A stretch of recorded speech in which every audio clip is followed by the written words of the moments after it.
어스름한 새벽빛이 통유리창을 뚫고 들어와 최고급 스위트룸의 바닥을 은은하게 비추고 있었다.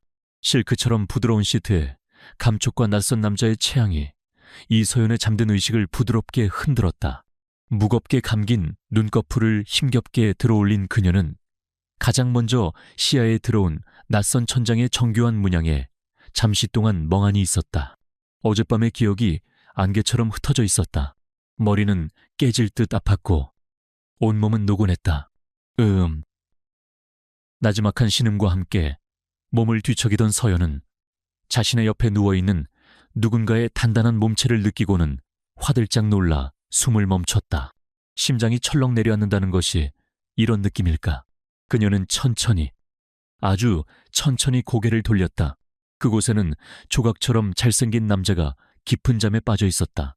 고요한 아침 햇살이 그의 날카로운 콧날과 짙은 눈썹, 붓게 다물린 입술 위로 부서지며 비현실적인 음영을 만들어내고 있었다. 강태준, 대한민국 재계 서열 1위, 아우라 그룹의 총수, 냉혹한 카리스마와 얼음 같은 성정으로 아이스 프린스라 불리는 남자. 경제 잡지 표지에서나 보던 그가 왜 자신의 옆에, 그것도 한 침대에 누워있는 것인가? 서연은 필사적으로 어젯밤의 기억을 되돌리려 했었다. 분명 아우라 그룹이 주최한 비즈니스 파티에 참석했다. 클라이언트의 부탁으로 어쩔 수 없이 끌려간 자리였다. 화려하지만 공허한 사람들 사이에서 겉돌던 그녀는 테라스에서 홀로 와인을 마시고 있었다. 그때였다. 강태준이 그녀에게 다가온 것은 이런 시끄러운 파티는 질색인 것 같군요. 그의 첫 마디는 질문이 아닌 단정이었다. 서연은 놀랐지만 애써 태연한 척 대꾸했다. 회장님이야말로 이런 자리가 꽤나 피곤하시겠습니다. 두 사람은 의외로 말이 잘 통했다.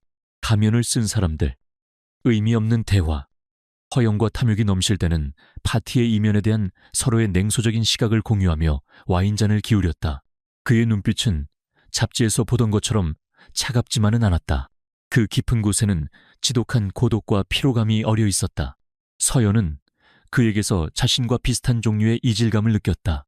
술기운 때문이었을까? 아니면 그의 예상치 못한 인간적인 모습에 경계심이 허물어졌기 때문이었을까? 그 후의 기억은 조각난 필름처럼 끊겨 있었다. 호텔 바로 이어진 엘리베이터, 그의 나지막한 목소리, 서로의 숨결이 뒤섞이던 순간, 그리고 서연은 얼굴이 화끈 달아오르는 것을 느끼며 이불을 목 끝까지 끌어올렸다. 바닥에 어지럽게 흩어져 있는 자신의 드레스와 그의 턱시도가 지난밤의 열기를 증명하고 있었다. 이건 명백한 실수였다. 그것도 대한민국에서 가장 위험한 남자와의 하룻밤의 실수. 그녀는 조심스럽게 소리가 나지 않게 침대에서 빠져나왔다. 바닥에 떨어진 옷을 주워들고 화장실로 향하려던 찰나, 잠들어 있던 남자의 낮은 목소리가 그녀의 발목을 붙잡았다. 벌써 가려고. 강태준이 어느새 잠에서 깨어 상체를 일으킨 채 그녀를 바라보고 있었다. 잠기운이 섞인 그의 목소리는 평소의 냉철함 대신 묘한 나른함을 담고 있었다. 그는 아무렇지 않게 침대 옆 테이블에 놓인 물을 한 잔 마시더니 서연에게 시선을 고정했다. 그의 시선은 너무나도 강렬해서 마치 그녀의 모든 것을 꿰뚫어보는 듯했다. 어젯밤 일은. 서연이 입을 열었다. 실수였습니다. 서로 있는 게 좋겠어요. 그녀는 최대한 침착하게 말하려 했지만 목소리는 베다델스키 떨리고 있었다. 강태준은 피식 웃었다. 그 웃음에는 조롱의 기미가 서려 있었다. 실수. 그가 되물었. 난 동의한 적 없는데. 네, 어젯밤 일은 실수가 아니라 계획의 일부였으니까. 서연은 그의 말을 이해할 수 없었다. 계획이라니. 도대체 무슨. 그때였다. 띵동하고 현관에 벨이 울렸다. 강태준은 마치 기다렸다는 듯이 들어와하고 말했다. 잠시 후 말끔한 정장 차림의 중년 남성이 서류 가방을 들고 거실로 들어섰다. 그는 서연을 한번 훑어보더니 강태준에게 정중하게 고개를 숙였다. 회장님, 요청하신 서류입니다. 남자는 서류 가방에서 서류 몇 장을 꺼내 테이블 위에 올려놓았다. 강태준은 서연에게 턱짓을 했다. 이서연 씨, 이쪽으로 와서 앉지. 서연은 영문도 모른 채 홀린 듯이 그에게 다가가 소파에 앉았다. 그녀의 눈앞에 놓인 서류의 제목을 확인한 순간 그녀의 세상이 멈췄다. 혼인관계증명서. 서류에는 버젓이 남편 강태준, 그리고 아내 이서연이라고 적혀 있었다. 발급일자는 바로 오늘 아침이었다. 이게 무슨... 서연의 머릿속이 하얗게 비었다. 혼인신고라니. 그것도 강태준과. 그녀는 어젯밤 그에게 신분증을 보여준 기억이 전혀 없었다. 어떻게 이런 일이 가능하단 말인가. 김 변호사, 설명해드려. 강태준이 팔짱을 낀 채 차갑게 명령했다. 김 변호사라 불린 남자가 안경을 고쳤으며 입을 열었다. 이서연 씨, 안녕하십니까. 강태준 회장님의 법률 대리인 김민준 변호사입니다. 이 혼인신고는 어젯밤 이서연 씨의 동의하에 합법적인 절차를 거쳐 처리되었습니다. 어젯밤 파티에서 이서연 씨가 잠시 가방을 맡기셨을 때 그 안에 있던 신분증 정보를 저희가 확보했습니다. 또한 두 분이 함께 호텔로 들어서는 CCTV 영상과 증인도 확보된 상태입니다. 말도 안 돼. 난 동의한 적 없어요. 이건 불법이야. 서연이 소리쳤다. 그녀의 목소리에는 분노와 당혹감이 뒤섞여 있었다. 김 변호사는 표정 하나 바꾸지 않고 말을 이었다. 법적으로 동의의 형태는 다양하게 해석될 수 있습니다. 이서연 씨, 두 분이 명백히 연인 관계처럼 행동하셨고 함께 밤을 보내셨다는 사실만으로도 혼인, 의사의 합치로 볼 여지가 충분합니다. 아우라 그룹의 법무팀은 이서연 씨가 이 결혼을 무효화하기 위해 소송을 제기할 경우 승소할 확률이 0에 가깝다고 판단하고 있습니다. 오히려 이서연 씨가 회장님께 의도적으로 접근했다는 역공을 당할 수도 있습니다. 그것은 정중한 설명에 탈을 쓴 명백한 협박이었다. 서연은 온몸의 피가 차갑게 식는 것을 느꼈다. 그들은 모든 것을 준비해 놓았다. 그녀가 빠져나갈 구멍은 어디에도 없었다. 도대체 왜 저한테 이런 짓을 하는 거죠? 그녀의 떨리는 시선이 강태준에게 향했다. 그는 여전히 무표정한 얼굴로 그녀를 내려다보고 있었다. 그의 눈은 마치 깊이를 알 수 없는 심연과도 같았다. 내게 아내가 필요했으니까. 그의 대답은 지독히도 간단하고 이기적이었다. 돌아가신 할아버님의 유언 때문이지. 내가 아우라그룹의 경영권을 온전히 상속받기 위한 조건은 단 하나. 내가 정한 기준에 맞는 여자와 결혼할 것이었어. 그 기준이란 배경 없고 야망을 드러내지 않으며 똑똑하지만 순진한 여자. 한마디로 내 경영에 걸림돌이 되지 않을 꼭두각시가 필요했지. 그는 자리에서 일어나 창가로 걸어갔다. 서울의 전경이 한눈에 내려다 보이는 통유리창 앞에선 그의 뒷모습은 거대하고 위압적이었다. 몇 주 전 한 컨퍼런스에서 당신을 봤어. 모두가 내게 아부할 때 당신 혼자 구석에서 날카로운 눈으로 발표의 허점을 분석하고 있었지. 흥미로웠어. 그래서 뒷조사를 좀 했고 당신이 내 조건에 완벽하게 부합한다는 걸 알게 됐지. 이서연, 28세, 중소 컨설팅 회사, 소속의 유능한 재무분석가, 고아 출신에 가진 것이라곤 그 똑똑한 머리 하나뿐. 완벽한 후보였어. 서연은 숨을 쉴 수 없었다. 자신의 인생이 이 남자에게는 한낱 조건과 후보에 불과했다는 사실에 참을 수 없는 모멸감이 치밀어 올랐다. 그래서 어젯밤의 일은 전부 절 이덫에 빠뜨리기 위한 계획이었군요. 덫이라. 표현이 과격하군. 난 당신에게 거부할 수 없는 제안을 하는 거야. 이서연 씨, 당신은 오늘부로 아우라 그룹의 안주인이 됐어. 평생 만져보지도 못할 돈과 명예를 얻게 된 거라고. 당신이 해야 할 일은 단 하나. 1년 동안 내 아내 역할을 완벽하게 수행하는 것. 내 새어머니와 배다른 동생 앞에서 당신이 내 유일한 약점이 아니라는 걸 증명해주면 돼. 1년 뒤 이혼해주지. 위자료는 당신이 상상하는 것 이상으로 챙겨주겠어. 그의 목소리에는 한치의 감정도 실려있지 않았다. 이것은 그에게 완벽하게 계산된 비즈니스 거래일 뿐이었다. 한 인간의 인생을 통째로 뒤흔드는 이 엄청난 사건이 그에게는 그저 경영권 방어를 위한 하나의 전략에 불과했다. 서연은 주먹을 꽉 쥐었다. 손톱이 손바닥을 파고드는 아픔이 느껴졌다. 그녀는 평생을 자신의 힘으로, 자신의 의지로 살아왔다. 누구에게도 휘둘리지 않고 묵묵히 자신의 길을 걸어왔다. 그런데 이제 와서 이 남자의 꼭두각시가 되라고, 재벌가의 권력 다툼에 희생양이 되라고 싫다면요. 그녀가 낮은 목소리로 물었다. 내가 끝까지 거부한다면 어떻게 하실 거죠? 강태준이 천천히 몸을 돌렸다. 그의 눈에 서늘한 경고의 빛이 스쳤다. 이서연 씨, 당신은 똑똑하니 잘 알 텐데 나는 내가 원하는 것을 갖기 위해 수단과 방법을 가리지 않아.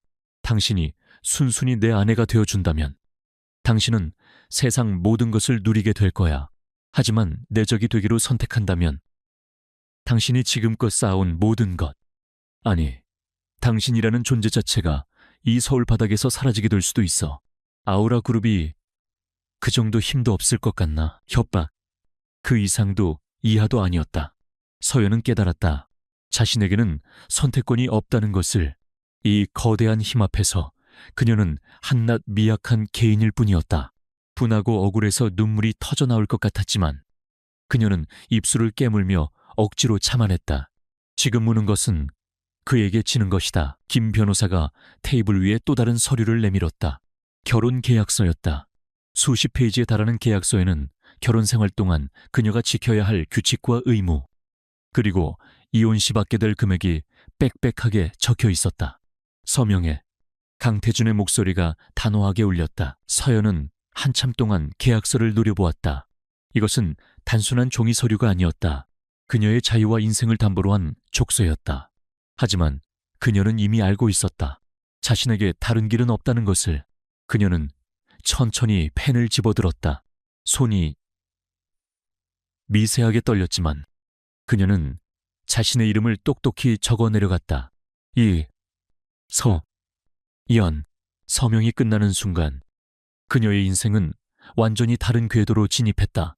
이름 없는 재무분석가 이서연은 죽고 아우라 그룹의 안주인 이서연이 태어나는 순간이었다. 그녀는 펜을 내려놓으며 텅 빈 눈으로 강태준을 올려다보았다. 그녀의 눈빛 속에서 무언가 단단하게 굳어지는 것을 그는 미처 알아채지 못했다. 강태준, 당신은 나를 잘못 골랐어. 나는 절대 당신의 뜻대로 움직이는 꼭두각시가 되지 않을 테니. 차가운 분노와 함께 뜨거운 복수심이 그녀의 심장에서 조용히 타오르기 시작했다. 그렇게 운명적인 계약의 아침이 밝아오고 있었다. 강태준의 개인 비서는 말이 없는 사람이었다. 그는 서연을 펜트하우스에서 픽업하여 서울 근교의 한적한 부촌에 위치한 강 회장의 본가로 안내했다. 차창 밖으로 스쳐 지나가는 풍경은 점차 도시의 소음과 멀어지며 고요한 자연의 품으로 들어서고 있었다. 높다란 담벼락과 울창한 나무들로 둘러싸인 저택들은 그들만의 견고한 성을 이루고 있었다. 그리고 그 중에서도 가장 웅장하고 위압적인 철문 앞에 차가 멈춰섰다. 아우라 캐슬, 사람들이 강씨 일가의 본가를 부르는 이름이었다. 이름처럼 저택은 현대적인 감각의 고성구정을 연상시켰다. 차가운 석재와 검은 통유리가 조화를 이룬 외관은 세련되면서도 어딘가 모르게 정이 가지 않는 냉기를 풍겼다. 서연은 차에서 내리며 자신을 짓누르는 듯한 저택의 무게감에 저도 모르게 마른 침을 삼켰다. 이곳이 앞으로 그녀가 아내라는 이름의 가면을 쓰고 살아가야 할 무대였다. 집사는 그녀를 거대한 현관문 안으로 안내했다. 내부는 밖에서 본 것보다 훨씬 더 넓고 화려했다. 높은 천장에는 거대한 크리스털 샹들리에가 눈부신 빛을 쏟아내고 있었고 광택이 나는 대리석 바닥은 거울처럼 그녀의 모습을 비췄다. 벽에는 유명 화가들의 추상화가 걸려 있었지만 그 값비싼 예술품들조차 이 공간의 공허함을 채우지는 못하는 듯했다. 모든 것이 완벽하게 정돈되어 있었지만 사람이 사는 온기는 전혀 느껴지지 않았다. 이곳은 집이 아니라 잘 꾸며진 박물관 혹은 감옥에 가까웠다. 사모님, 2층에 방을 준비해 두었습니다. 집사의 목소리가 정적을 깼. 사모님이라는 어색한 호칭이 낯설게 귓가를 맴돌았다. 서연이 배정받은 방은 강태준의 침실 바로 옆방이었다. 방의 크기는 그녀가 살던 오피스텔 전체보다도 넓었고 창밖으로는 아름답게 가꿔진 정원이 내다보였다. 하지만 이 모든 호사는 그녀의 것이 아니었다. 그녀는 그저 이 황금세장의 임시 세입자일 뿐이었다. 짐을 풀고 잠시 숨을 고르던 서연에게 저녁 식사를 알리는 노크 소리가 들렸다. 드디어 올 것이 온 것이다. 그녀는 심호흡을 한 번 하고 결심을 다지며 아래층으로 내려갔다. 진짜 전쟁은 지금부터 시작이었다. 길게 뻗은 식탁에는 이미 세 사람이 앉아 있었다. 상석에 앉은 강태준, 그리고 그의 양옆으로 앉은 두 사람에게서 뿜어져 나오는 차가운 기운이 식당 전체를 감돌고 있었다.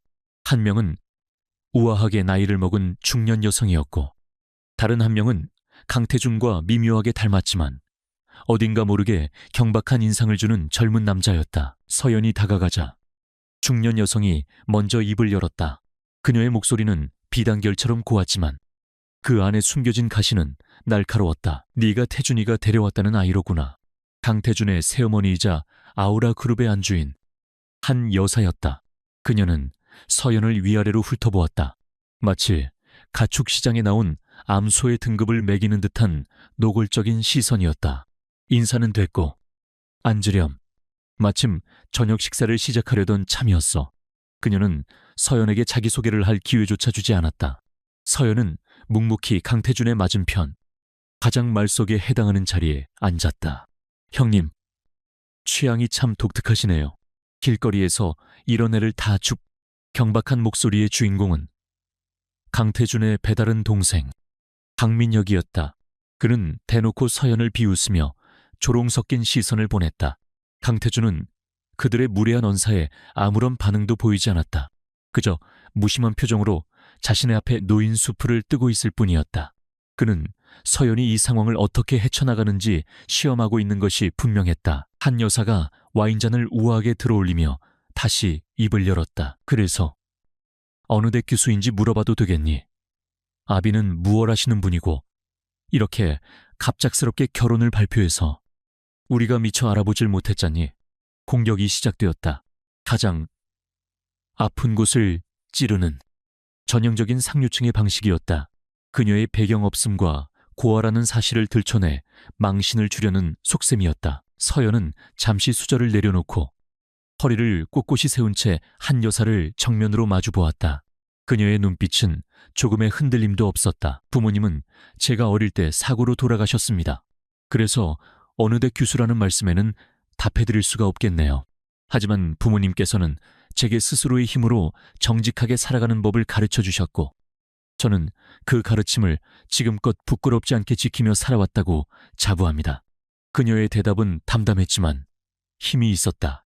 자신의 약점을 변명하거나 숨기지 않고 오히려 그것을 자신의 자부심으로 당당히 드러냈다. 한 여사의 미간이 미세하게 찡그려졌다. 예상했던 반응이 아니라는 듯했다. 강민혁이 끼어들었다. 하고하라고 형님. 진짜 제대로 잘못 고르셨네. 이런 근본도 없는 여자애를 아우라 그룹의 안주인으로 앉히겠다니. 돌아가신 할아버지가 무덤에서 통곡하시겠어요. 도련님. 서연이 나지막이 그를 불렀. 그녀의 목소리는 차분했지만 얼음장처럼 차가웠다. 사람을 평가하는 기준이 근본이나 배경뿐이신가 보군요. 그런 시각으로는 중요한 것을 많이 놓치게 될 텐데요. 아우라 그룹처럼 큰 기업을 이끌어갈 분이 가지기엔 다소 편협한 시각이 아닌가. 조금 걱정이 됩니다. 그것은 정중한 말투로 날리는 가장 날카로운 반격이었다. 강민혁의 얼굴이 시뻘겋게 달아올랐다. 감히 천한 계집애가 자신을 가르치려 든다는 사실에 분노를 참을 수 없는 표정이었다. 뭐라고 이 계집애가 지금 누굴 가르쳐? 미녀가. 그 순간 침묵을 지키던 강태준이 입을 열었다. 그의 목소리는 낮고 조용했지만 그 안에 담긴 위압감은 좌중을 압도하기에 충분했다. 내 아내에게 무례하게 굴지 마라. 그는 내 아내라는 단어에 힘을 주어 말했다. 그것은 서연을 보호하기 위한 말이 아니었다. 자신의 소유물에 대한 권리를 주장하고 자신의 선택에 토를 달지 말라는 경고였다. 식탁에는 다시 무거운 침묵이 흘렀다. 한 여사는 겉으로는 미소를 짓고 있었지만 눈은 차갑게 빛나고 있었다. 그녀는 새로운 장난감이 생각보다 만만치 않다는 것을 깨달은 듯했다. 식사가 어떻게 끝났는지 모를 정도로 시간은 더디게 흘러갔다. 살얼음판 같던 저녁 식사가 끝나고 서연은 자리에서 일어섰다. 한 여사는 그녀를 불러 세웠다. 세아가, 앞으로 이 집안의 며느리로서 지켜야 할 규칙이 많단다. 내일 아침부터 내가 차근차근 가르쳐 줄 테니 단단히 각오하는 게 좋을 거야. 어설픈 잔꾀로 태준이를 홀렸을지는 몰라도 이 어미의 눈은 속일 수 없을 테니 마지막까지 쐐기를 박는 것을 잊지 않는 치밀함이었다. 서연은 그저 옅은 미소를 지으며 고개를 숙였다. 많이 가르쳐 주십시오. 어머님. 그녀는 조금도 주눅들지 않았다. 오히려 앞으로의 싸움에 대한 전의를 불태우고 있었다. 자신의 방으로 돌아온 서연은 그제야 긴장의 끈을 놓고 침대에 털썩 주저앉았다. 온몸에 힘이 빠져나갔다. 오늘 하루 그녀의 인생은 너무나도 많은 변화를 겪었다. 하룻밤의 실수, 갑작스러운 결혼, 그리고 재벌가의 살벌한 환영식까지. 똑똑. 노크 소리와 함께 문이 열리고 강태준이 들어왔다. 그는 팔짱을 낀 채 문에 기대어 서서 그녀를 바라보았다. 생각보다 잘 버티는군. 그의 목소리에는 놀라움이 아주 희미하게 섞여 있었다. 그는 그녀가 눈물을 쏟거나 적어도 겁에 질려 있을 것이라고 예상했던 모양이다. 이 정도에 무너질 거였다면 회장님의 제안을 받아들이지도 않았을 겁니다. 서연이 지지 않고 대답했다. 그리고 제게 바라시는 게 그저 버티는 수준은 아닐 텐데요. 강태준의 입가에 처음으로 흥미롭다는 듯한 미소가 아주 잠깐 스쳐 지나갔다. 그래, 맞아. 내가 고른 사람이 고작 그 정도일 리가 없지. 오늘 당신은 합격이야. 이서연 씨, 적어도 내 아내 역할을 할 최소한의 자격은 증명했어. 그는 그 말만 남기고 뒤돌아 자신의 방으로 건너갔다. 쾅!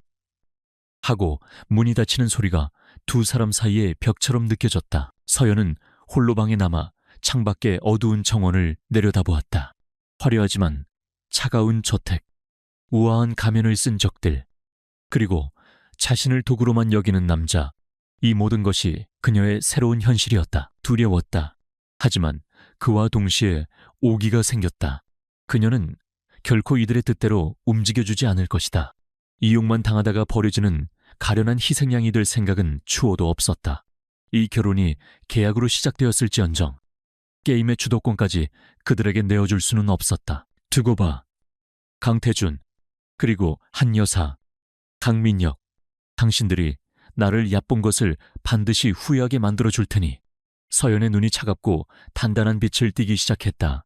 재벌가라는 화려한 무대 위, 그녀의 위험하고도 치밀한 생존극이 이제 막 서막을 올리고 있었다. 그날 이후 며칠 동안 저택의 삶은 고요한 폭풍전야 같았다. 한 여사와 강민혁은 서연을 없는 사람 취급했고 서연 역시 그들을 자극하지 않으며 자신의 방에서 조용히 시간을 보냈다. 하지만 그녀는 결코 시간을 낭비하지 않았다. 강태준이 던져준 아우라 그룹의 내부 자료들을 밤새워 읽고 분석하며 거대한 제국의 구조와 흐름, 그리고 그 안에 숨겨진 약점들을 파악해 나갔다. 그것은 그녀가 이 살벌한 전쟁터에서 살아남기 위한 유일한 무기였다. 그러던 어느 날 아침, 출근 준비를 하던 강태준이 그녀의 방문을 노크했다. 준비해. 오늘 나하고 같이 회사에 가야겠어. 회사요? 제가 왜? 내 아내가 됐으니 이제 슬슬 아우라 그룹에 대해 배울 때도 됐지. 그는 서연의 질문을 가볍게 잘라냈다. 그리고 사람들에게 우리 사이가 문제없다는 걸 보여줄 필요도 있고, 대외적으로 당신은 더 이상 평범한 분석가가 아니라 아우라 그룹의 안주인이니까. 그의 말은 논리적이었지만 서연은 그의 진짜 의도를 읽을 수 있었다. 이것은 또 다른 시험이었다. 재벌가의 안주인이라는 역할뿐만 아니라 아우라 그룹이라는 거대한 무대 위에서 그녀가 얼마나 쓸모있는지를 시험하려는 것이다. 서연이 강태준과 함께 아우라 그룹 본사 로비에 들어서는 순간 모든 사람들의 시선이 그들에게로 쏠렸다. 수근거림과 놀라움, 호기심과 경계가 뒤섞인 공기가 피부로 느껴졌다. 강태준은 그런 시선들에 익숙하다는 듯 아무렇지 않게 서연의 허리를 감싸 안으며 엘리베이터로 향했다. 그의 갑작스러운 스킨십에 서연의 몸이 순간 굳었지만 그녀는 곧 평정심을 되찾고 자연스럽게 그의 보폭에 맞추어 걸었다. 그들이 향한 곳은 최상층에 위치한 대회의실이었다. 오늘은 아우라 그룹의 향후 10년을 결정할 중요한 신규 투자 프로젝트에 대한 이사회 보고가 있는 날이었다. 서연이 회의실에 들어서자 이미 자리를 잡고 있던 10대 명의 이사들이 일제히 그녀를 쳐다보았다. 그들의 눈빛은 노골적이었다. 강태준이 갑자기 어디서 데려온 근본 없는 여자에 대한 경멸과 그런 여자를 이 중요한 자리에 데리고 온 회장에 대한 불만이 뒤섞여 있었다. 특히 한 여사의 파벌에 속한 이사들의 시선은 더욱 차가웠다. 회장님, 이 자리는 아우라그룹의 명운을 논하는 자리입니다.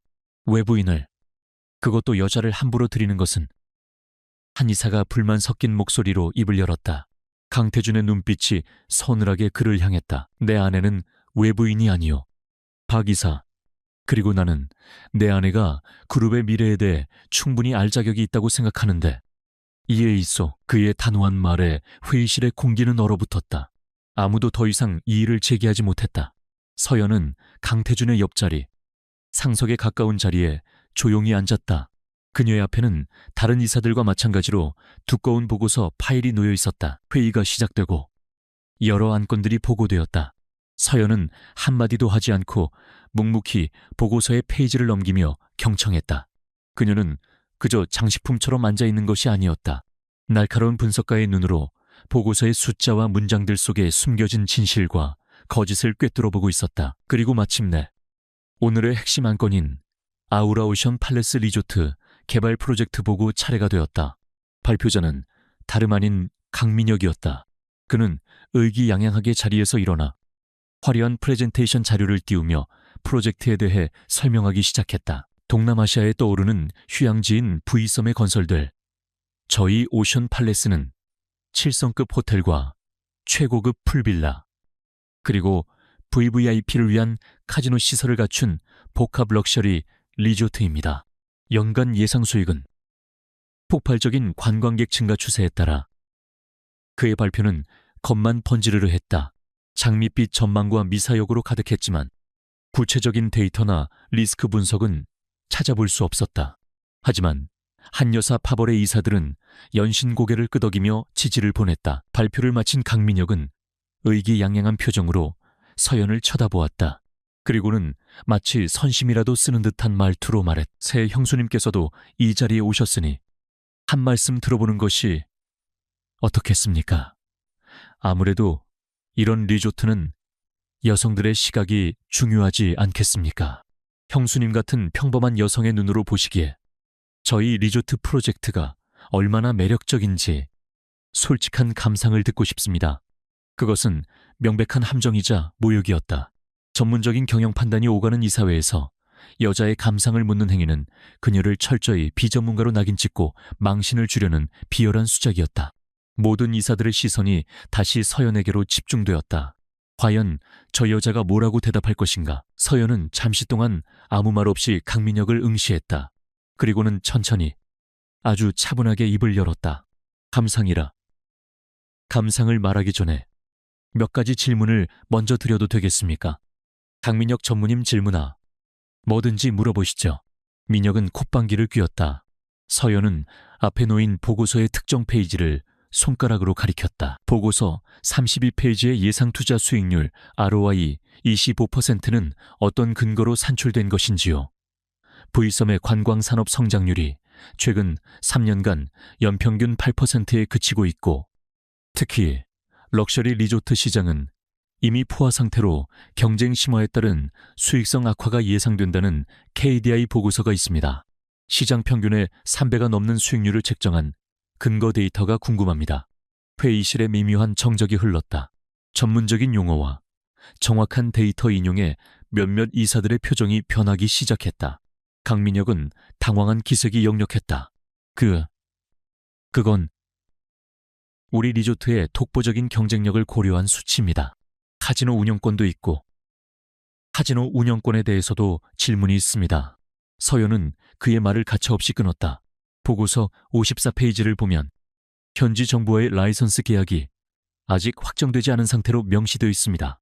불확실한 라이선스를 기정사실화하고 여기서 발생할 예상 수익을 전체 프로젝트 수익에 포함시킨 것은 기본적인 사업 타당성 평가의 원칙을 위배한 것이 아닌지요. 만약 라이선스 확보에 실패할 경우 이 프로젝트는 막대한 적자를 떠안게 될 텐데 그에 대한 리스크 관리 방안 컨틴전시 플랜은 어디에 있습니까? 강민혁의 얼굴은 이제 하얗게 질려 있었다. 그는 식은땀을 흘리며 아무 대답도 하지 못했다. 서연은 멈추지 않았다. 그녀의 목소리는 조용했지만 회의실 전체를 압도했다. 뿐만 아니라 총 사업비 5억 달러 중 70%를 외부 차입에 의존하는 자금 조달 계획 역시 매우 위험합니다. 현재와 같은 고금리 시대에 이 정도의 레버리지는 프로젝트 자체는 물론 아우라 그룹 전체 재무 건전성을 심각하게 위협할 수 있습니다. 한마디로 이 프로젝트는 화려한 포장지에 쌓인 부실 덩어리나 마찬가지입니다. 그녀가 마지막 문장을 내뱉었을 때 회의실은 완벽한 침묵에 휩싸였다. 아무도 입을 열지 못했다. 그저 놀라움과 경탄이 뒤섞인 눈으로 이 사회에 처음 나타난 젊은 안주인을 바라볼 뿐이었다. 그녀는 더 이상 강태준 회장의 예쁜 장식품이 아니었다. 누구보다 날카롭고 정확하게 프로젝트의 핵심을 꿰뚫어본 유능한 전문가였다. 서연은 보고서를 조용히 덮으며 말을 맺었다. 그래서 제 감상을 말씀드리자면 이 프로젝트는 전면 재검토가 필요하다고 생각합니다. 높은 리스크를 감수하며 불확실한 대박을 노리기보다는 오히려 부이섬의 자연환경을 활용한 친환경 부티크 리조트나 웰리스 센터 같은 보다 지속 가능하고 안정적인 수익 모델을 고려해보는 것이 아우라 그룹의 장기적인 비전에도 더 부합할 것입니다. 그것은 완벽한 펀치였다. 단순한 비판을 넘어 실행 가능한 대안까지 제시한 것이다. 강민혁은 완전히 넋이 나간 표정으로 자리에 주저앉았다. 한 여사 파벌의 이사들은 굳은 얼굴로 입을 다물었다. 그리고 침묵을 지키던 강태준이 마침내 입을 열었다. 그의 목소리는 평소처럼 차가웠지만 그 누구도 그의 눈에 스치는 미묘한 만족감을 놓치지 않았다. 이서연 씨의 의견에 타당성이 있군. 강민혁 전무. 프로젝트는 원점에서부터 다시 검토하도록 다음 이사회 때까지 이서연 씨가 지적한 문제점들을 모두 보완한 새로운 사업 계획을 보고하게. 그것은 회의의 끝을 알리는 선언이자 이서연의 완벽한 승리를 인정하는 판결이었다. 회의가 끝나고 회의실을 나서는 서연을 향한 이사들의 시선은 이전과 180도 달라져 있었다. 경멸과 무시는 사라지고 그 자리에는 경계심과 함께 어쩔 수 없는 경외감이 자리 잡고 있었다. 그녀는 강태준의 뒤를 따라 회장실로 들어섰다. 문이 닫히자 강태준은 자신의 의자에 깊숙이 몸을 묻으며 처음으로 그녀를 향해 웃었다. 비웃음이나 냉소가 아닌 진짜 흥미로움이 담긴 미소였다. 이서연 씨, 당신 내가 생각했던 것보다 훨씬 더 대단한 물건이었군. 나는 방패가 필요해서 당신을 데려왔는데 검을 가지고 있었을 줄이야. 서연은 지지 않고 그의 시선을 마주했다. 말씀드렸을 텐데요. 저는 그저 버티기만 하는 역할에는 흥미없다고. 그녀는 오늘 자신의 가치를 스스로 증명해 보였다. 그녀는 더 이상 강태준의 일방적인 계약에 끌려다니는 약자가 아니었다. 이 위험한 게임의 판도를 바꿀 수 있는 당당한 플레이어로서 자신의 존재를 각인시킨 것이다. 이 사회에서의 충격적인 데뷔 이후 이서연을 향한 저택과 회사의 공기는 미묘하게 달라져 있었다. 이사들은 더 이상 그녀를 투명인간 취급하지 않았고 한 여사와 강민혁은 노골적인 조롱 대신 끓어오르는 분노를 감춘 채 그녀를 경계하기 시작했다. 그들은 깨달은 것이다. 자신들이 들여온 이 양이 순한 가죽 아래 날카로운 맹수의 발톱을 숨기고 있다는 사실을. 가장 큰 변화는 강태준에게서 나타났다. 그는 더 이상 서연을 그저 필요에 의해 구해온 도구로 대하지 않았다. 그의 시선에는 이전에는 없었던 호기심과 흥미가 담겨 있었다. 그는 식사 자리에서 혹은 서재에서 마주칠 때면 그녀에게 회사의 현안에 대한 의견을 묻기도 했고 그녀의 대답을 진지하게 경청했다. 물론 그의 말투는 여전히 건조하고 사무적이었지만 서연은 그 변화를 느낄 수 있었다. 그는 그녀를 이용 대상에서 인정할 만한 파트너로 보기 시작한 것이다. 그날 밤도 서연은 잠 못 이루고 있었다. 그녀의 머릿속은 온통 아우라 그룹의 자회사 중 하나인 아우라건설의 재무제표로 가득 차 있었다. 이사회 이후 강태준이 접근 권한을 열어준 덕분에 그녀는 그룹의 가장 깊숙한 곳까지 들여다볼 수 있게 되었다. 그러다 우연히 발견한 아우라 건설의 자금 흐름에서 이상한 점을 발견한 것이다. 숫자는 미미했지만 마치 깨끗한 흰 셔츠에 튄 작은 잉크 자국처럼 계속해서 그녀의 신경을 거스르고 있었다. 답답한 마음에 서재로 향한 서연은 책상 스탠드 하나만을 켠 채 방대한 자료 더미에 파묻혔다. 숫자를 추적하고 행간에 숨겨진 의미를 읽어내는 것은 그녀가 가장 잘하는 일이었다. 세상의 복잡한 인간관계보다 명확한 인과관계로 이루어진 숫자의 세계가 그녀에게는 훨씬 더 편안했다. 얼마나 시간이 흘렀을까? 등 뒤에서 나지막한 목소리가 들려왔다. 아직도 안 자고 뭘 하는 거지? 놀라 돌아본 곳에는 잠옷 가운 차림에 강태준이 서 있었다. 그는 손에 위스키가 담긴 잔을 들고 있었다. 아마 그 역시 잠을 이루지 못하고 있었던 모양이다. 잠이 오지 않아서요. 잠시 볼 자료가 있었습니다. 서연은 황급히 자료들을 정리하려 했다. 하지만 태준은 그녀를 제지하며 다가왔다. 그는 그녀가 펼쳐놓은 아우라 건설의 보고서 위로 시선을 떨어뜨렸다. 아우라 건설, 그 회사는 왜 그냥 몇 가지 숫자가 마음에 걸려서요. 매출은 꾸준히 상승하고 있는데 이상하게 영업이익률은 제자리 걸음인 것이 궁금했습니다. 태준은 의외라는 듯한 표정을 지었다. 그런 사소한 것까지 다 보나 사소한 비정상은 거대한 붕괴의 전조일 수 있으니까요. 서연이 무심코 대답했다. 그 말에 태준은 잠시 말이 없었다. 그는 위스키 잔을 입으로 가져가 한 모금 마시더니 서연의 맞은편 의자에 털썩 주저앉았다. 그는 처음으로 깊은 피로감이 역력한 얼굴을 하고 있었다. 언제나 완벽하게 자신을 통제하던 아이스 프린스의 모습이 아니었다. 당신 같은 사람이 내 밑에 있었더라면 지금보다 훨씬 편했을 텐데. 그가 툭 던지듯 말했다. 칭찬인지 아닌지 모를 애매한 말이었다. 회장님 밑에는 이미 대한민국 최고의 인재들이 모여있지 않습니까? 인재는 많지. 하지만 믿을 수 있는 사람은 없어. 태준은 자조적인 미소를 지었다.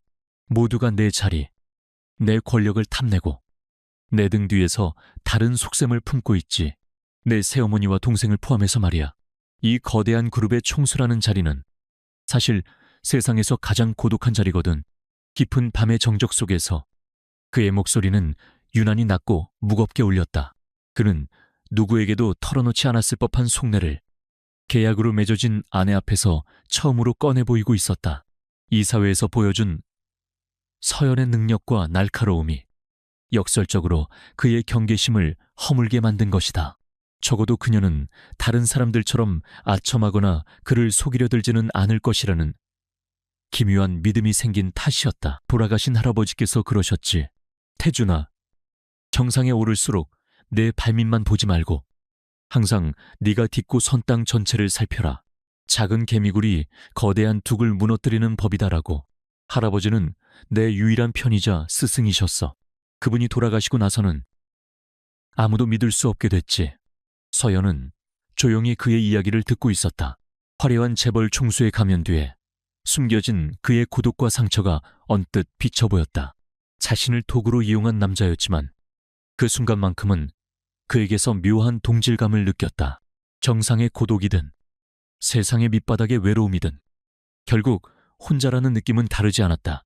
저도 숫자를 믿는 편입니다.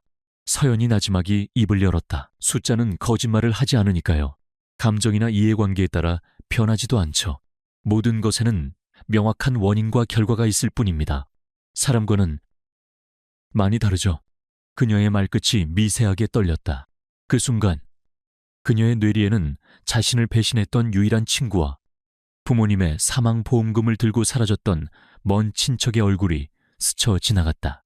사람에게 받은 상처는 그녀를 숫자의 세계로 도피하게 만들었다. 태준은 날카롭게 그녀의 표정 변화를 포착했다. 그는 그녀에게도 자신과는 다른 종류의 깊은 상처가 있다는 것을 직감했다. 언제나 침착하고 냉정해 보이던 그녀의 얼굴에 처음으로 드러난 균열이었다. 당신도 보기보다 많은 일을 겪은 것 같군.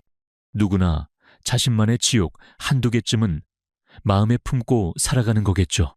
서연은 애써 옅은 미소를 지으며 화제를 돌렸다.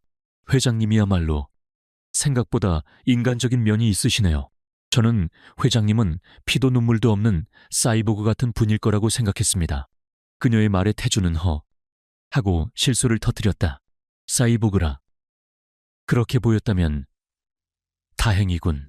이 자리에서는 그렇게 보이지 않으면 살아남을 수 없으니까.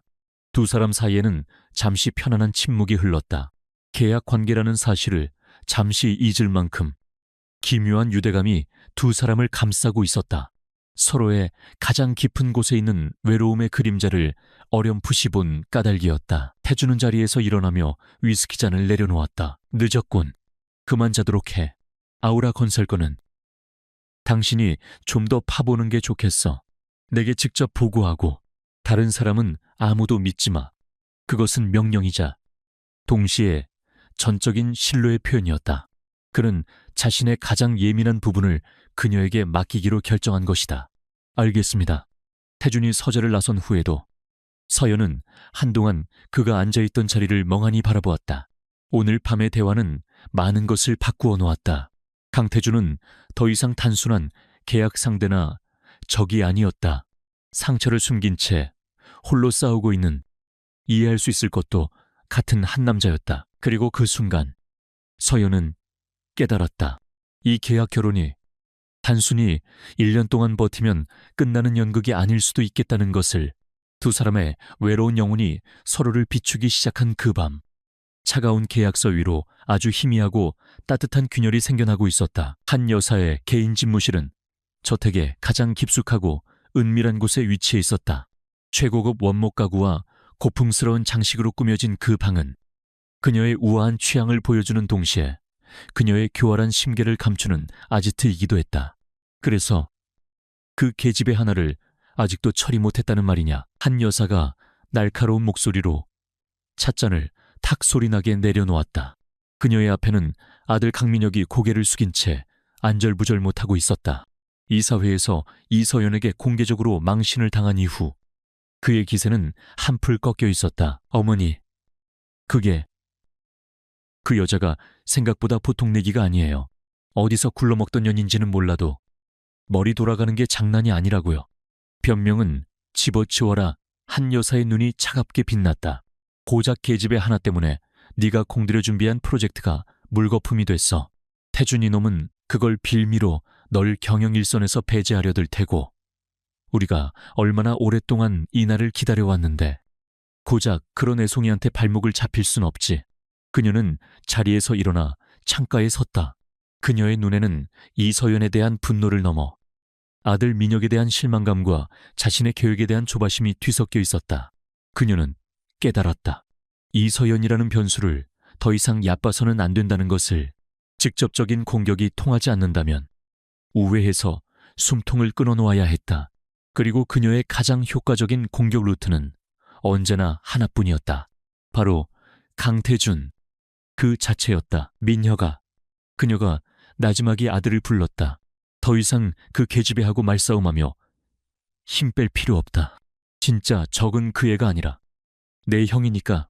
그녀는 책상 서랍에서 서류 봉투 하나를 꺼내 아들에게 건넸다. 이 안에 있는 회사들, 자금 세탁을 위해 우리가 예전부터 관리해오던 페이퍼 컴퍼니다. 그리고 이건 태준이가 지금 총력을 기울이고 있는 아우라 퓨처 에너지 신사업 프로젝트의 하청업체 리스트지. 강민혁은 서류를 받아들고 어리둥절한 표정을 지었다. 한 여사의 입가에 독사 같은 미소가 번졌다. 태준이 놈 프로젝트에서 자금을 빼돌려 이 유령 회사들로 흘려보낼 거다. 그리고 그 돈이 마치 태준이가 비자금을 조성해서 정계에 불법 로비를 한 것처럼 꾸미는 거야. 증거는 우리가 만들면 되지. 회계장부를 조작하고 익명의 제보자를 언론에 푸는 거다. 아우라 그룹의 황태자가 비자금 스캔들에 휘말렸다. 이사회와 주주들이 가만히 있을 것 같으냐. 네 형은 끝이야. 그것은 아들의 실패를 만회하기 위한 즉흥적인 계획이 아니었다.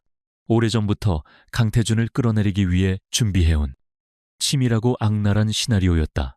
이서연의 등장은 그 계획의 실행 시기를 앞당기는 기폭제가 되었을 뿐이다.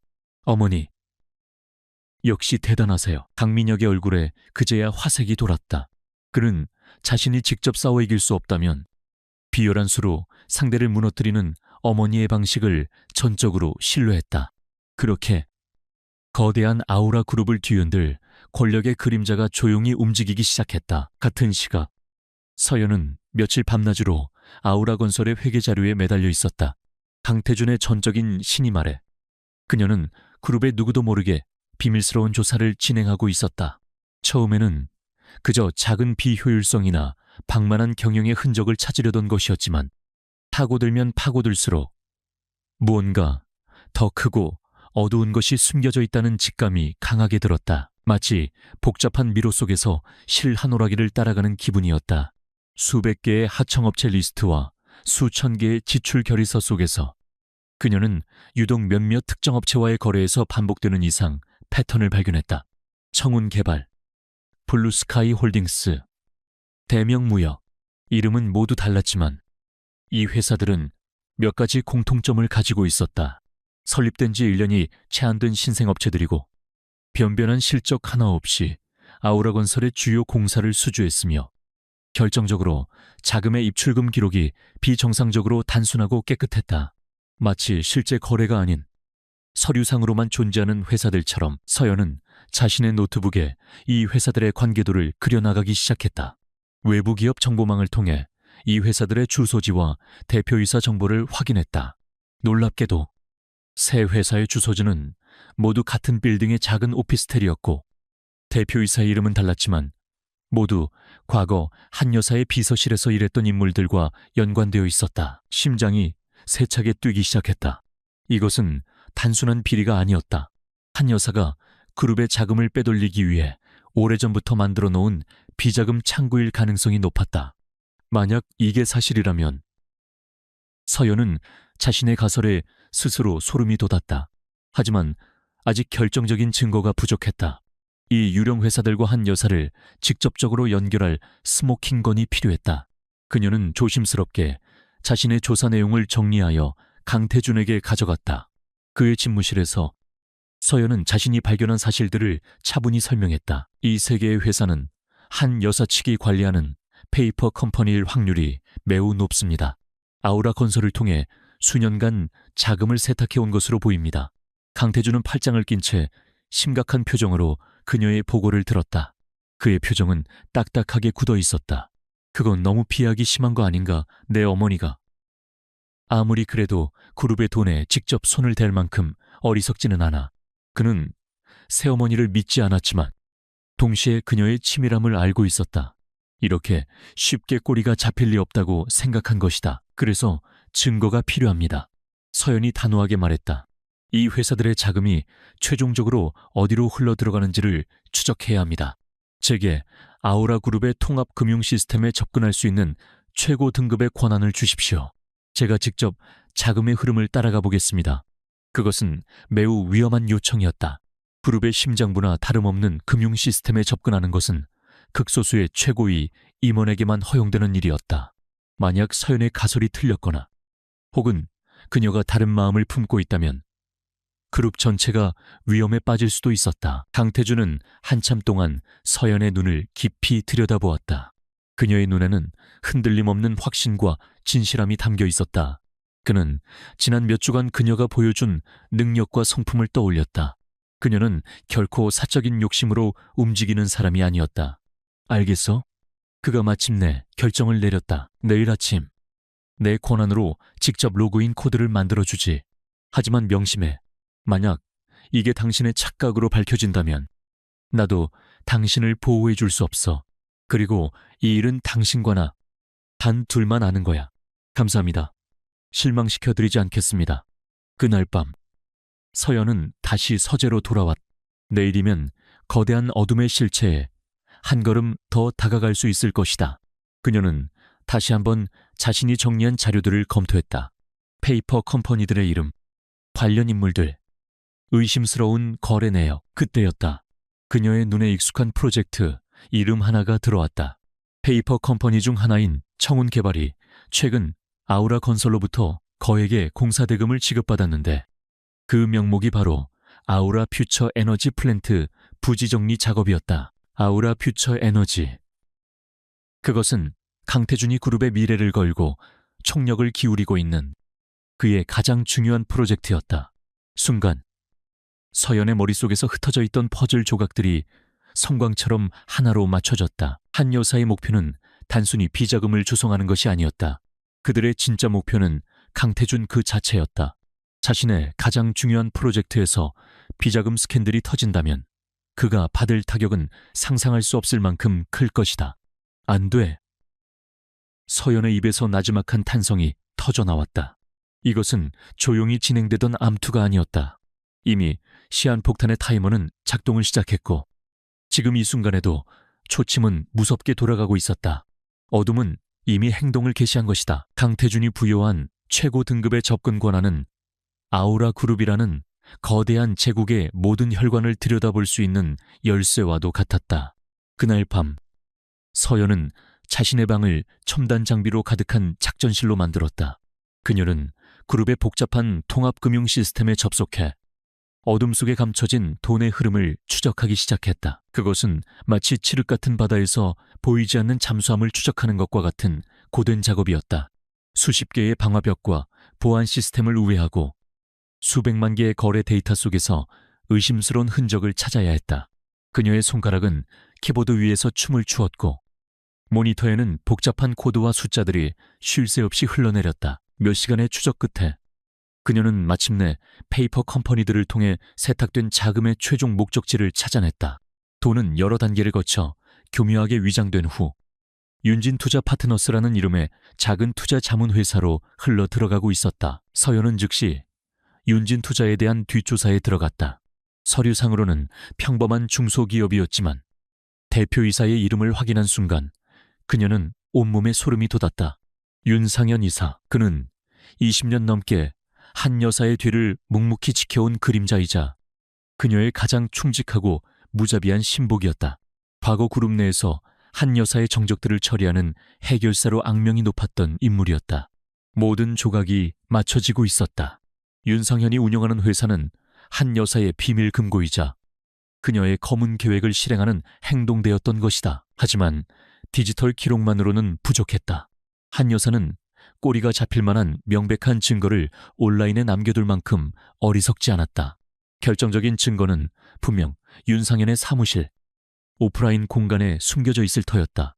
불법 자금의 사용처를 증명할 내부 장부나 계획을 구체적으로 명시한 비밀 문서 같은 것들. 서연은 위험한 결심을 했다. 호랑이 굴에 직접 들어가야만 호랑이를 잡을 수 있다. 그녀는 강태준에게도 알리지 않은 채 혼자 행동에 나섰. 다음 날 오후 그녀는 평범한 직장 여성의 모습으로 위장하고 윤진 투자가 위치한 강남의 한 오피스 빌딩을 찾았다. 고객으로 위장해 상담을 받으며 사무실 내부 구조와 보안 시스템을 눈에 익혔다. CCTV의 위치, 직원들의 동선, 그리고 윤상현 이사실의 위치까지 모든 것을 머릿속에 담았다. 그녀의 치밀한 사전 답사는 성공적이었지만 그녀는 알지 못했다. 그녀가 호랑이 굴을 엿보는 순간 호랑이 역시 그녀의 존재를 눈치챘다는 사실을. 한 여사의 정보망은 거미줄처럼 그룹 내부에 퍼져 있었다. 강태준의 권한으로 최고 등급 금융정보에 접속한 기록은 이미 그녀에게 보고된 후였고 윤상현은 낯선 여자가 자신의 사무실 주변을 맴돈다는 보고를 받자마자 그것이 누구인지를 직감했다. 처리해. 한 여사의 전화 지시는 짧고 간결했다. 경고가 아니었다. 제거 명령이었다. 그날 저녁 사전 답사를 마치고 저택으로 돌아오는 길이었다. 서연은 직접 차를 몰고 있었다. 한적한 외곽도로에 접어들었을 때 뒤에서부터 거대한 덤프트럭 한 대가 무서운 속도로 따라붙기 시작했다. 처음에는 그저 난폭 운전이라고 생각했지만 트럭이 아슬아슬하게 그녀의 차 뒤에부터 위협적으로 경적을 울려대는 순간 이것이 정상이 아님을 직감했다. 서연은 속도를 높여 트럭을 따돌리려 했다. 하지만 트럭은 맹수처럼 그녀의 차를 추격해왔다. 그때였다. 쾅하는 굉음과 함께 차체가 심하게 흔들렸다. 트럭이 그녀의 차우미를 그대로 들이받은 것이다. 서연은 비명을 지르며 간신히 핸들을 붙잡았다. 다시 한번 더 강한 충격이 차를 덮쳤다. 차는 통제력을 잃고 가드레일을 향해 미끄러지기 시작했다. 브레이크를 밟았지만 딱딱한 페달은 아무런 반응도 하지 않았다. 누군가 미리 손을 써놓은 것이 분명했다. 이대로 죽는 건가? 공포가 온몸을 덮쳤다. 하지만 그 순간 그녀의 머릿속에 강태준의 고독한 얼굴이 스쳐 지나갔다. 홀로 힘겨운 싸움을 하고 있는 남자. 이대로 죽으면 그를 도울 수도, 이 거대한 음모를 밝혀낼 수도 없다. 서연은 마지막 힘을 쥐어짜 핸들을 반대쪽으로 격렬하게 꺾었다. 차는 도로를 가로질러 반대편 산비탈을 향해 돌진했다. 덤프트럭에 받쳐 낭떠러지로 떨어지는 것보다는 차라리 저곳에 부딪히는 것이 살 확률이 높다고 판단한 것이다. 끼익! 타이어가 찢어지는 듯한 굉음과 함께 차는 흙더미를 들이받고는 몇 바퀴를 구른 후에야 멈춰섰다. 충격으로 에어백이 터져나왔고 서연은 부서진 운전석에 갇힌 채 희미해져가는 의식 속에서 멀어져가는 트럭의 엔진 소리를 들었다. 그것은 명백한 살인 미수였다. 강태준은 집무실에서 서연의 전화를 기다리고 있었다. 늦은 시간까지 돌아오지 않는 그녀가 마음에 걸려 몇 번이나 전화를 걸었지만 그녀는 받지 않았다. 불길한 예감이 그의 심장을 옥죄어오던 그때 그의 비서에게서 다급한 전화가 걸려왔다. 회장님 사모님께서 교통사고를 당하셨습니다. 그 순간 강태준의 세상이 무너져 내리는 듯했다. 그는 미친 사람처럼 병원으로 달려갔다. 응급실 복도에서 수술실 램프의 붉은 빛을 보며 기다리는 시간은 지옥과도 같았다. 분노와 죄책감, 그리고 정체를 알 수 없는 두려움이 그의 온몸을 잠식했다. 그는 알고 있었다. 이것은 단순한 사고가 아니라는 것을. 그가 그녀에게 조사를 맡겼기 때문에, 그녀를 자신의 싸움에 끌어들였기 때문에 일어난 일이라는 것을. 차갑고 이성적인 사업가 강태준의 모습은 온데간데 없었다. 그는 그저 자신이 위험에 빠뜨린 한 여자를 잃을지도 모른다는 공포에 떠는 한 명의 남자일 뿐이었다. 몇 시간의 수술이 끝나고 의사는 다행히 생명에는 지장이 없다고 말했다. 서연은 중환자실에서 일반 병실로 옮겨졌다. 강태준은 텅 빈 병실에서 붕대를 감고 창백한 얼굴로 잠들어 있는 그녀를 내려다보았다. 그녀의 가녀린 모습은 그의 심장을 칼로 베는 듯 아팠다. 그는 그녀의 손을 조심스럽게 잡았다. 차가운 그녀의 손에서 미세한 온기가 느껴졌다. 미안하다. 그의 목소리가 낮게 잠겨 있었다. 내가 당신을 위험에 빠뜨렸어. 내 싸움에 끌어들여서. 미안하다. 이서연. 그는 더 이상 그녀를 계약상의 아내 혹은 유용한 파트너로 보지 않았다. 그녀는 그가 지켜야 할 사람이었다. 그의 냉정한 세계를 뒤흔들고 그의 얼어붙은 심장을 두드린 유일한 사람이었다. 잠시 후 서연이 희미하게 신음하며 눈을 떴다. 그녀는 초점 없는 눈으로 태준을 바라보았다. 회장님, 말하지 마. 아직 움직이면 안 돼. 윤상현. 그 자를 잡아야 해요. 그 자가 증거를. 그녀는 의식이 돌아오자마자 사건의 핵심을 말했다. 자신의 안위보다 그들의 싸움을 먼저 생각한 것이다. 강태준은 그런 그녀의 모습에 가슴이 미어지는 것 같았다. 그는 그녀의 손을 더욱 굳게 잡았다. 이제 아무 걱정하지 마. 당신이 하려던 일, 이제부터는 내가 할 테니. 아니, 우리가 함께 하는 거야. 그의 눈빛은 이전과 완전히 달라져 있었다. 얼음장 같던 냉철함 대신 모든 것을 불태워버릴 듯한 뜨거운 분노와 결의가 이글거리고 있었다. 감히 내 사람을 건드린 대가가 얼마나 끔찍한지 내가 반드시 뼈저리게 느끼게 해줄 테다. 차가운 계약으로 시작된 두 사람의 관계는 피로, 얼룩진 경고와 죽음의 문턱 앞에서 비로소 목숨을 함께 꺼는 운명 공동체로 거듭나고 있었다. 이것은 더 이상 경영권 다툼이 아니었다. 모든 것을 건 생존을 위한 전쟁이었다. 이서연이 병원에서 퇴원하여 저택으로 돌아온 날, 강씨 가문의 저택은 이전과는 전혀 다른 공기가 감돌았다. 한 여사와 강민혁은 마치 아무 일도 없었다는 듯 그녀를 맞았지만 그들의 위선적인 미소 뒤에는 초조함과 살기가 번뜩이고 있었다. 그들은 실패했다.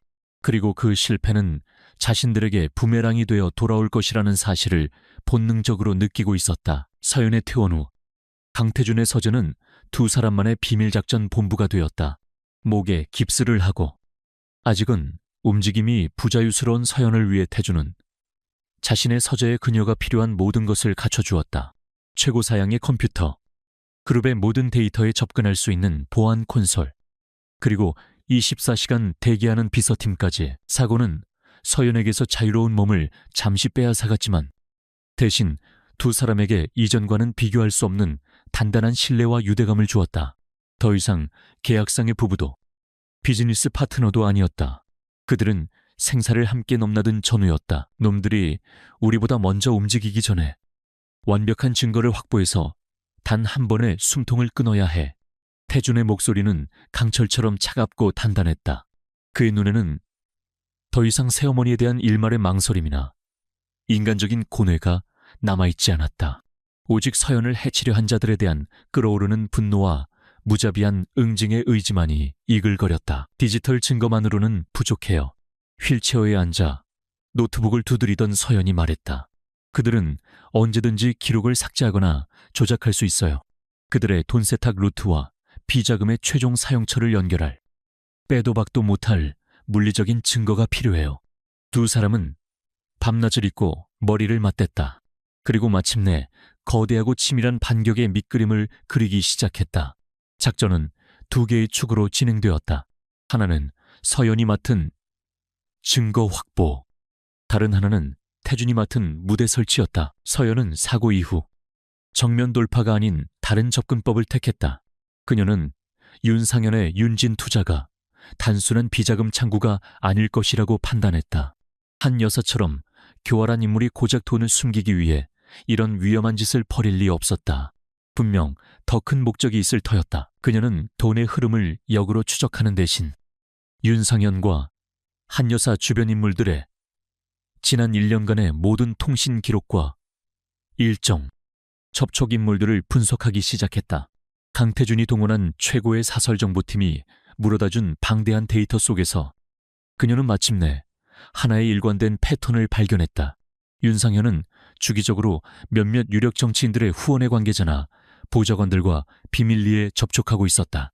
그리고 그 시기는 항상 아우라 그룹의 주요 이권, 사업 결정 시기와 맞물려 있었다. 이거였어. 서연의 눈이 빛났다. 한 여사의 최종 목표는 단순히 비자금을 조성하는 것이 아니었다. 그 돈을 이용해 정계를 매수하고 강태준을 불법 정치자금 스캔들의 주범으로 모라그룹에서 완전히 축출한 뒤 자신의 아들 강민혁을 그 자리에 앉히려는 거대한 계획이었던 것이다. 그리고 강태준의 퓨처에너지 프로젝트에서 빼돌린 자금은 그 계획의 대미를 장식할 마지막 뇌물 자금이었을 가능성이 높았다. 서연은 자신의 분석을 태준에게 설명했다. 모든 것을 들은 태준은 분노로 주먹을 꽉 쥐었다. 내 프로젝트를 이용해 나를 매장시키려 했다는 건가? 네. 그리고 아마도 뇌물이 전달될 날이 얼마 남지 않았을 겁니다. 다음 달 초에 있을 주주총회전에 모든 것을 끝내려 하겠죠. 주총에서 회장님에 대한 해임안을 상정시키기 위한 명분을 만들기 위해서요. 이제 목표는 명확해졌다. 뇌물 거래 현장을 덮치거나 혹은 그 거래를 증명할 결정적인 증거를 찾아내는 것. 그동안 강태준 역시 분주하게 움직였다. 그는 가장 먼저 돌아가신 아버지의 시절부터 그룹을 지켜온 원로 이사들 중 신뢰할 수 있는 몇몇 인물과 비밀리에 접촉했다. 그는 모든 계획을 털어놓지는 않았다. 다만 그룹의 근간을 뒤흔드는 비리가 포착되었다. 주주총회에서 모든 것을 밝힐 것이니 그때까지 저를 믿고 힘을 실어달라는 말로 그들의 지지를 확보했다. 그리고 그의 가장 중요한 다음 행보는 검찰이었다. 그는 평소 인연이 있던 검찰 고위 간부가 아닌 대쪽 검사로 명성이 자자한 서울중앙지검의 최정훈 부장검사를 선택했다. 최 검사는 그 어떤 외압에도 흔들리지 않고 재벌가의 비리를 파헤치는데 무자비하기로 소문난 인물이었다. 늦은 밤 인적이 드문 한정식 집의 밀실에서 태준은 최 검사와 독대했다. 그는 서연이 정리한 1차 증거 자료들을 그에게 건넸다. 이것은 시작에 불과합니다. 부장님, 더 큰 몸통이 있습니다. 저는 다음 달 주주총회에서 모든 것을 공개할 생각입니다. 검찰이 그날 제 신호에 맞춰 움직여 주실 수 있겠습니까? 최 검사는 날카로운 눈으로 서류를 검토했다. 그의 얼굴은 점차 굳어졌다. 강태준 회장, 당신, 지금 당신의 어머니와 동생을 상대로 전쟁을 하자는 거요. 전쟁이 아니라 썩은 부위를 도려내는 대수술입니다. 아우라 그룹을 살리기 위해서, 그리고 법과 정의가 살아있다는 것을 증명하기 위해서입니다. 태준의 확고한 의지에 최 검사는 한참 동안 말이 없다가 마침내 입을 열었다. 좋소. 하는 당신이 까시오. 진실을 밝힐 칼은 우리 검찰이 휘두를 테니 모든 준비는 끝을 향해 가고 있었다. 서연은 사설정보팀을 통해 윤상현의 사무실에 초소형 도청장치를 설치하는 데 성공했다. 그리고 며칠간의 감청 끝에 마침내 결정적인 정보를 손에 넣었다. 주주총회. 이틀 전 심야에 윤상현이 모 유력 정치인의 보좌관과 만나 돈을 건넬 것이라는 대화 내용이었다. 약속, 장소와 시간, 그리고 그들이 사용할 암호까지 완벽한 물증이었다. 서연이 녹취 파일을 태준에게 들려주었을 때 그의 얼굴에는 비장한 미소가 떠올랐다. 이서연 씨, 당신이 이겼어. 아니요. 서연은 고개를 저었다. 우리가 이긴 겁니다. 두 사람은 서로를 마주 보았다. 그들의 눈빛에는 승리에 대한 확신과 서로에 대한 깊은 신뢰가 담겨 있었다. 주주총회가 열릴 날이 밝았다. 그날 아침, 강태준은 출근 준비를 하며 서연에게 말했. 오늘 모든 것이 끝날 거야. 당신은 안전하게 집에 있어. 하지만 서연은 단호하게 대답했다. 아니요. 저도 가겠습니다. 이 전쟁을 시작한 것은 우리 두 사람이에요. 끝을 보는 것도 함께여야죠. 저는 더 이상 당신 뒤에 숨는 방패가 아니니까요. 그녀의 단단한 의지에 태준은 더 이상 아무 말도 하지 않았다. 그는 그저 고개를 끄덕이며 그녀를 향해 손을 내밀었다. 서연은 망설임 없이 그의 손을 잡았다. 두 사람의 손이 굳게 맞잡혔다. 이제 거대한 그물이 모두 펼쳐졌다. 성대한 축제이자 잔혹한 심판의 장이 될 주주총회라는 무대 위로 사냥감을 몰아넣을 시간만이 남아있었다. 아우라 그룹의 정기 주주총회가 열리는 컨벤션 홀은 이른 아침부터 들끓고 있었다. 대한민국의 내로라하는 언론사들의 취재 차량이 장사진을 쳤고 정장을 빼입은 주주들과 임원들의 행렬이 끊임없이 이어졌다. 오늘의 주주총회는 단순한 연례 행사가 아니었다. 그룹의 경영권을 두고 벌어지는 강태준 회장과 한 여사 파벌 간에 보이지 않는 전쟁이 마침내 수면 위로 드러나는 결전의 장이 될 것이라는 소문이 파다했다. 홀 내부는 팽팽한 긴장감으로 가득 차 있었다. 단상을 중심으로 양쪽으로 나뉘어 앉은 이사들의 모습은 마치 전쟁을 앞둔 두 진영 같았다. 한 여사와 강민혁은 자신들의 파벌에 둘러싸여 여유로운 미소를 짓고 있었다. 그들의 눈에는 승리를 확신하는 오만함이 가득했다. 그들은 오늘 강태준이 몰락하는 모습을 보기 위해 모든 준비를 마친 상태였다. 그때 컨벤션 홀의 거대한 문이 열리고 강태준이 모습을 드러냈다. 그리고 그의 옆에는 깁스를 풀었지만 여전히 어딘가 위태로워 보이는 이서연이 그의 팔짱을 낀 채 함께 들어서고 있었다. 두 사람의 등장은 장내에 큰 파문을 일으켰다. 특히 서연의 존재는 모두의 예상을 벗어난 것이었다. 그녀는 더 이상 숨겨진 아내가 아니었다. 왕의 옆자리를 당당히 지키는 왕비처럼 조금의 위축됨도 없이 수많은 시선을 정면으로 받아내고 있었다. 강태준은 단상에 올라 의장석에 앉았다.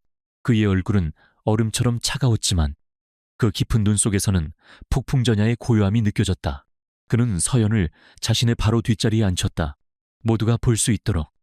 그녀가 자신의 사람이자 이 싸움의 동반자임을 공표하는 행위였다. 주주총회는 예정된 절차에 따라 지루하게 흘러갔다. 재무보고, 감사보고, 모두가 진짜 폭풍이 언제 시작될지 숨죽이며 기다리고 있었다. 그리고 마침내 기타 한 건 토의 시간이 되자 강민혁이 기다렸다는 듯이 자리에서 일어났다. 의장님, 긴급 동의안을 발의합니다. 그의 목소리가 장내에 울려 퍼졌다. 모든 시선이 그에게로 쏠렸다. 쇼는 시작되었다. 저는 현 강태준 대표이사의 경영 능력에 심각한 문제가 있음을 지적하며 대표이사 직무정지 및 그룹 특별감사 실시를 긴급 안건으로 상정할 것을 요청하는 바입니다. 장내가 술렁이기 시작했다. 언론사 기자들의 카메라 플래시가 미친 듯이 터져나왔다. 강민혁은 의기양양하게 준비해온 자료를 스크린에 띄웠다. 그것은 아우라 퓨처 에너지 프로젝트에 대한 보고서였다. 여러분, 보십시오. 강태준 회장이 그룹의 미래라며 밀어붙인 이 프로젝트는 실제로는 천문학적인 자금을 낭비하고 있는 부실 덩어리입니다. 정부상으로는 완벽해 보이지만 제가 자체적으로 조사한 바에 따르면 수많은 유령 하청업체들을 통해 사업비가 외부로 빼돌려지고 있다는 정황을 포착했습니다. 그는 마치 자신이 정의의 사도라도 된 양목소리를 물론 그가 제시한 자료는 모두 한 여사가 조작한 가짜 증거들이었다. 그들의 계획은 이 가짜 증거로 강태준에게 비자금 의혹에 누명을 씌우고 혼란스러운 틈을 타 경영권을 찬탈하는 것이었다. 이 모든 비자금의 최종 목적지가 어디인지는 더 이상 말하지 않겠습니다. 저는 주주 여러분과 그룹의 미래를 위해 강태준 회장이 이 자리에서 즉시 해명하고 모든 의혹이 밝혀질 때까지 직무에서 물러날 것을 강력히 요구합니다. 강민혁의 선동에 한 여사 파벌의 이사들이 일제히 동조하며 소리치기 시작했다. 물러나라, 물러나라. 장내는 순식간에 아수라장이 되었다. 강태준은 사면 초가에 몰린 듯 보였다. 모두가 강태준이 당황하거나 분노할 것이라고 예상했다. 하지만 그는 미동도 없이 그 모든 혼란을 지켜보고만 있었다. 그러다 마침내 그는 천천히 자리에서 일어나 마이크 앞에 섰다. 그의 침착함에 소란스러웠던 장내가 거짓말처럼 조용해졌다. 강민혁 전무의 지적에 일부 동의합니다. 그의 첫마디는 모두의 예상을 뒤엎는 것이었다. 네, 우리 아우라 그룹 안에는 암적인 존재가 있습니다. 그룹의 돈을 빼돌리고 그 미래를 좀먹는 아주 위험한 암세포가 말입니다. 그래서 저 역시 지난 몇 달간 비밀리에 조사를 진행해왔습니다. 그는 연설을 하며 서연을 향해 고갯짓을 했다. 그것이 신호였다. 서연이 자신의 노트북에서 엔터키를 누르는 순간 강민혁의 가짜 보고서가 떠있던 홀의 모든 스크린이 일제히 다른 화면으로 바뀌었다. 화면에 처음 나타난 것은 복잡한 자금 흐름도였다. 아우라 건설에서 시작된 돈이 청운개발, 블루스카이 홀딩스 같은 여러 개의 페이퍼 컴퍼니를 거쳐 최종적으로 윤진투자 파트너스로 흘러들어가는 과정이 한눈에 보기 쉽게 정리되어 있었다. 그리고 그 회사들의 실제 소유주가 누구인지를 증명하는 등기 서류들이 연이어 화면을 채웠다. 모든 것은 한 여사와 그녀의 신복 윤상현을 가리키고 있었다. 이게 뭐야? 강민혁이 비명을 질렀다. 한 여사의 얼굴은 새하얗게 질려갔다. 하지만 진짜 충격은 이제부터 시작이었다. 스크린이 암전되더니 홀 전체에 누군가의 목소리가 울려 퍼지기 시작했다. 윤상현 이사 일은 다 준비됐습니다. 사모님, 주총 이틀 전에 박 의원 보좌관에게 자금을 전달하기로 했습니다. 이번 건만 성공하면 강태준은 불법 정치자금 스캔들로 끝장입니다. 한 여사 실수 없이 처리해요. 이서연 그 계집애 때문에 계획이 틀어질 뻔했으니 이번에는 완벽해야 해. 그것은 서연이 확보한 윤상현과 한 여사의 통화 녹취 파일이었다. 자신들의 입으로 모든 음모를 자백하는 빼도 박도 못할 증거였다. 장내의 모든 사람들이 경악과 충격으로 입을 다물지 못했다. 강민혁은 다리가 풀린 듯 자리에 주저앉았고 한 여사는 거짓말이야. 저건 다 조작이야. 라고 미친 사람처럼 소리쳤다. 강태준의 차가운 목소리가 그녀의 비명을 덮어버렸. 어머니, 이제 그만하시죠. 당신의 추악한 연극은 여기서 끝났습니다. 바로 그 순간이었. 컨벤션홀의 모든 문이 동시에 열리며 수십 명의 검찰 수사관들이 들이닥쳤다. 그들을 이끌고 들어온 것은 바로 최정훈 부장검사였다. 서울중앙지검 특수부입니다. 최 검사의 우렁찬 목소리가 장내를 압도했다. 아우라그룹 한호우 씨, 강민혁 씨, 그리고 윤상현 씨를 횡령 및 배임, 증거 조작, 살인교사 혐의로 긴급 체포합니다. 수사관들이 경악으로 굳어있는 한 여사와 강민혁, 그리고 이 사진들 사이에 앉아있던 윤상현에게 다가가 차가운 수갑을 채웠다. 이거 놔날 건드리면 무사하지 못할 거야. 한 여사는 마지막까지 발악했지만 그녀의 위세는 더 이상 통하지 않았다. 기자들의 카메라 플래시가 쉴 새 없이 터지는 가운데 대한민국 재계의 여왕으로 군림하던 그녀는 초라한 범죄자가 되어 질질 끌려나갔다. 모든 것이 정리된 후 장내에는 깊은 침묵만이 흘렀다. 주주들과 임원들은 마치 거대한 폭풍이 휩쓸고 지나간 자리에 남겨진 사람들처럼 멍하니 단상을 바라볼 뿐이었다. 강태준은 그들을 향해 고개를 숙였다. 주주 여러분께 심려를 끼쳐드려 송구합니다. 오늘 아우라그룹은 가장 아픈 치부를 도려냈습니다. 이제 저 강태준, 모든 것을 걸고 아우라그룹을 대한민국에서 가장 깨끗하고 강한 기업으로 다시 세우겠습니다. 그의 선언에 장내에서는 마침내 우레와 같은 박수가 터져나왔다. 단상 위에서 강태준은 자신의 자리로 돌아와 앉아있는 서연을 바라보았다. 수많은 사람들의 환호와 박수 속에서 두 사람의 시선이 허공에서 마주쳤다. 길고 긴 싸움의 끝에서 그들은 서로의 눈 속에서 안도와 신뢰, 그리고 그 이상의 복잡한 감정들을 읽어냈다. 거대한 폭풍은 끝났다. 그리고 폭풍이 휩쓸고 간 폐허 위에 새로운 시작의 서광이 비치고 있었다. 아우라그룹의 주주총회에서 벌어진 드라마틱한 사건은 대한민국 전체를 뒤흔들었다. 연일 뉴스 헤드라인은 아우라그룹 모자에 난 황태자의 반격과 같은 자극적인 제목으로 도배되었다. 한 여사와 강민혁, 그리고 그 일당들은 법의 엄정한 심판을 받았다. 수년간에 걸친 횡령, 배임, 주가 조작, 그리고 이서연에 대한 살인교사 혐의까지 더해져 그들은 수십 년의 중형을 선고받고 역사의 뒤안길로 쓸쓸히 사라졌다. 폭풍이 휩쓸고 간 아우라그룹은 강태준의 강력한 리더십 아래 빠르게 안정을 되찾았다. 부패의 고리를 끊어내고 투명 경영을 선포한 그에게 주주들과 시장의 신뢰는 그 어느 때보다 뜨거웠다. 그는 마침내 누구의 방해도 받지 않는 그룹의 진정한 주인이 되었다. 그토록 원하던 모든 것을 손에 넣은 것이다. 하지만 이상하게도 그의 마음은 텅 빈 것처럼 공허했다. 전쟁이 끝나고 모든 것이 제자리로 돌아온 저택은 지독하게 넓고 조용했다. 밤늦게 텅 빈 복도를 걸을 때면 그는 이제 자신의 옆자리를 지켜주는 든든한 동지도, 날카로운 조언을 건네는 전략가도 없다는 사실에 문득 외로움을 느꼈다. 이서연은 퇴원 후 저택의 별채에서 따로 머무르고 있었다. 계약의 명분이 사라진 지금 그녀가 그의 곁에 머물 이유는 어디에도 없었다. 태준은 깨달았다. 자신이 그토록 치열하게 싸워 손에 넣고자 했던 것은 단순히 그룹의 경영권만이 아니었다는 것을. 권력이라는 차가운 왕자보다 그 옆에서 함께 싸워준 한 여자의 온기가 자신에게 얼마나 큰 의미가 되었는지를 그는 뒤늦게 깨닫고 있었다. 그는 변했다. 더 이상 승리만을 쫓는 냉혈한 기업가가 아니었다. 진정한 연결과 신뢰가 없는 권력이 얼마나 공허한지를 그는 이서연을 통해 배웠다. 두 사람 사이에는 어색한 침묵이 흘렀다. 모든 것을 함께 겪었지만 이제 와서 서로를 어떻게 대해야 할지 알 수 없었다.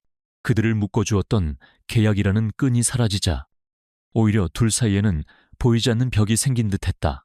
법적으로는 여전히 부부였지만 그들의 관계는 출발점부터 비정상적이었다. 어느 맑은 가을날 오후 강태준은 마침내 결심을 굳히고 서연이 머무는 별채를 찾았다. 그녀는 작은 온실에서 조용히 책을 읽고 있었다. 따스한 햇살이 그녀의 뺨 위로 부서져 내리는 모습은 한 폭의 그림처럼 평화로웠다. 몸은 좀 괜찮소. 태준의 목소리에 서연은 책에서 눈을 떼고 그를 바라보았다. 네, 덕분에요. 이제 거의 다 나았어요. 어색한 안부 인사가 오가고 다시 침묵이 흘렀다. 태준은 품 안에서 서류 봉투 하나를 꺼내 그녀 앞에 테이블 위에 올려놓았다. 서연은 그것이 무엇인지 단번에 알아보았다. 1년 전 그날 아침 자신의 인생을 통째로 바꾸어 놓았던 바로 그 결혼 계약서였다. 이 계약은 이제 모든 목적을 달성했소. 태준이 힘겹게 입을 열었다. 당신 덕분에 나는 모든 것을 지켜냈지. 그러니 이제 당신을 이 계약에서 해방시켜주는 것이 맞아. 그의 말은 서연에게 자유를 주는 것이었지만 어딘가 모르게 슬프게 들렸다. 당신이 원한다면 당장이라도 이혼 절차를 밟겠소. 위자료는 당신이 상상하는 것 이상으로 당신이 평생 아무것도 하지 않아도 될 만큼 챙겨주겠어. 그리고 당신의 능력을 원한다면 아우라 그룹의 어느 자리든 최고의 대우로. 제가 원하는 게 그런 거라고 생각하세요. 서연이 그의 말을 끊었. 그녀의 목소리는 차분했지만 그 안에는 실망감이 섞여 있었다. 돈, 명예, 자리. 회장님은 아직도 저를 그런 것들로 움직일 수 있다고 생각하시는군요. 제가 목숨을 걸고 회장님과 함께 싸운 이유가 고작 그런 보상을 받기 위해서였다고 생각하세요. 태주는 아무 말도 할 수 없었다. 그는 그저 당황한 눈으로 그녀를 바라볼 뿐이었다. 서연은 자리에서 일어나 그에게 다가왔다. 그녀는 테이블 위에 놓인 계약서를 집어들었다. 이 종이 한 장으로 시작된 관계였죠. 그녀는 계약서를 천천히 그리고 힘주어 반으로 찢었다. 그리고 이 종이가 없어져도 우리가 함께 겪었던 시간들, 서로를 믿고 의지했던 순간들까지 사라지는 건 아니에요. 찢어진 계약서 조각들이 힘없이 바닥으로 떨어져 내렸다. 저 역시 처음에는 회장님을 증오했어요. 내 인생을 멋대로 망가뜨린 이기적인 남자라고 생각했죠. 하지만 저는 봤어요. 화려한 가면 뒤에 숨겨진 회장님의 외로움을. 누구도 믿지 못하고 홀로 싸워야 했던 그 무거운 짐을. 그리고 그런 당신을 이해하게 됐어요. 그녀의 솔직한 고백에 태주는 가슴 한구석이 저릿해오는 것을 느꼈다. 이서연 씨, 강태준 씨. 서연이 처음으로 그의 직책이 아닌 이름을 불렀다. 우리의 시작은 거짓이었을지 몰라도 우리가 함께 만든 결과는 진실이었어요. 이제 우리에게는 이 낡은 계약서 대신 새로운 이야기를 쓸 기회가 생긴 거라고 생각해요. 그녀는 그를 향해 손을 내밀었다. 그것은 용서와 화해, 그리고 새로운 시작을 청하는 손길이었다. 태주는 한참 동안 망설였다. 그는 언제나 모든 것을 통제하고 계획해왔지만 자신의 감정만큼은 어떻게 해야 할지 몰랐다. 하지만 그는 더 이상 도망치지 않기로 했다. 그는 천천히 손을 들어 그녀의 손을 마주 잡았. 따뜻하고 부드러운 그녀의 온기가 그의 차가운 손으로 전해져 왔. 나는 당신이 내 곁에 있어줬으면 좋겠어. 그가 마침내 진심을 고백했다. 계약상의 아내나 비즈니스 파트너가 아니라 그냥 이서연이라는 사람으로서 내 옆에. 그의 서툰 고백에 서연의 입가에 옅은 미소가 피어올랐다. 그 대답을 기다리고 있었어요. 두 사람은 아무 말 없이 서로를 마주보면서 있었다. 그들을 얽매던 모든 거짓과 오해가 사라진 자리에서 비로소 두 사람의 진실한 마음이 서로를 마주보기 시작했다. 길고 길었던 폭풍이 지나가고 마침내 찾아온 고요하고 따스한 평화의 순간이었다. 그로부터 몇 달의 시간이 흘렀다. 거대한 폭풍이 휩쓸고 간 아우라 그룹은 놀라운 속도로 제자리를 되찾았다. 강태준의 결단력 있는 개혁과 투명 경영 선언은 그룹의 낡은 체질을 완전히 바꾸어 놓았다. 그리고 그 변화의 중심에는 새로 신설된 그룹 전략기획 본부가 있었다. 본부의 수장은 바로 이서연이었다. 그녀는 더 이상 회장님의 숨겨진 아내가 아니었다. 그룹의 모든 임직원들은 그녀를 이서연 본부장으로 불렀고 그녀의 이름 앞에는 늘 천재 전략가라는 수식어가 따라붙었다. 그녀는 자신의 능력으로 당당히 자신의 자리를 쟁취했고 모두의 존경을 한 몸에 받았다. 회의실에서 냉철하게 프로젝트의 허점을 짚어내고 명쾌한 대안을 제시하는 그녀의 모습에서 과거에 상처 입은 그림자는 찾아볼 수 없었다. 그녀는 비로소 자신의 날개를 활짝 펴고 날아오르고 있었다. 두 사람의 관계 역시 많은 것이 변했다. 저택의 차가운 공기는 사라지고 그 자리에는 따뜻하고 편안한 온기가 감돌았다. 그들은 함께 아침 식사를 하며 그날의 뉴스에 대해 이야기를 나누었고 저녁에는 각자의 서재에서 일을 하다가도 조용히 차를 마시며 서로의 고단함을 위로해 주었다. 그들은 더 이상 서로에게 자신의 감정을 숨기거나 계산하지 않았다. 때로는 사소한 일로 다투기도 하고, 때로는 서로의 어깨에 기대어 말없이 잠이 들기도 하는 세상의 평범한 연인들과 다르지 않은 모습으로 서로에게 스며들고 있었다. 강태준은 더 이상 얼음왕자가 아니었고, 서연 역시 굳게 닫혔던 마음의 문을 활짝 열었다. 하지만 두 사람 사이에는 여전히 풀어야 할 마지막 매듭이 남아 있었다. 법적으로는 여전히 부부였지만 그들의 관계를 증명하는 것은 찢어져 버린 계약서의 기억과 침묵의 동의뿐이었다. 어느 주말 저녁, 강태준은 서연에게 저녁 식사를 제안했다. 그가 그녀를 데려간 곳은 다름 아닌 두 사람의 첫날 밤이자 악연의 시작이었던 그 펜트하우스였다. 여긴. 서연은 복잡한 표정으로 펜트하우스 안으로 들어섰다. 모든 것이 그날과 똑같았지만 예전처럼 차갑고 위압적인 느낌은 들지 않았다. 테이블 위에는 태준이 직접 준비한 듯한 소박한 저녁 식사가 차려져 있었다. 우리의 시작이었던 곳에서 모든 것을 제대로 끝맺고 싶었어. 태준이 나지막이 말했다. 그는 서연을 창가로 이끌었다. 서울의 야경이 별처럼 쏟아져 내리는 통유리창 앞에 선 두 사람 사이에는 잠시 침묵이 흘렀다. 이서연 씨, 태준이 먼저 침묵을 깼다. 나는 당신에게 두 번의 잘못을 저질렀소. 첫 번째는 당신의 동의 없이 당신의 인생을 내 멋대로 흔들어 놓은 것이고, 두 번째는 그런 위험한 싸움에 당신을 끌어들인 것이지. 오늘은 그 잘못들을 바로잡고 싶어. 그는 재킷 안주머니에서 서류 한 장과 작은 벨벳 상자를 꺼냈다. 서류는 이혼 합의서였다. 그의 이름과 도장이 이미 찍혀 있는 상태였다. 이걸 받아요. 그가 서연에게 서류를 내밀었다. 이것으로 우리의 낡은 계약은 완전히 끝나는 거요. 당신은 이제 완벽하게 자유야. 당신이 원한다면 나는 내일 당장 당신의 인생에서 깨끗하게 사라져 주겠소. 이것은 내가 당신에게 줄 수 있는, 그리고 마땅히 줬어야 하는 선택권이요. 그의 눈빛은 진지했다. 그 안에는 어떠한 계산이나 속셈도 없었다. 그는 진심으로 그녀에게 자유를 돌려주려 하고 있었다.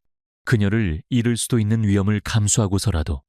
그는 처음부터 잘못 채워진 단추를 바로 채우고 싶었던 것이다. 서연은 말없이 이혼 서류를 받아들었다. 그녀의 마음속에서 수만 가지 감정이 교차했다. 그녀는 천천히 고개를 들어 그를 바라보았다. 만약 내가 이 서류에 도장을 찍고 떠난다면 당신은 어떻게 할 건가요? 고통스럽겠지. 태준은 망설임 없이 대답했다. 아마 평생을 후회하며 살게 될 거야. 하지만 그래도 당신의 선택을 존중할 거요. 당신이 행복해지는 것, 그것이 내가 지금 바라는 유일한 것이니까. 그의 진심 어린 대답에 서연의 눈시울이 뜨거워졌다. 그녀는 손에 든 이혼 서류를 천천히, 그리고 결연하게 찢어버렸다. 종이 조각들이 그녀의 손가락 사이로 흩날리며 바닥으로 떨어져 내렸다. 난 과거를 지우고 도망치는 선택은 하지 않겠어요. 그녀가 떨리는 목소리로 말했다. 우리의 과거가 아무리 엉망이었다고 해도 그 시간들 덕분에 지금의 우리가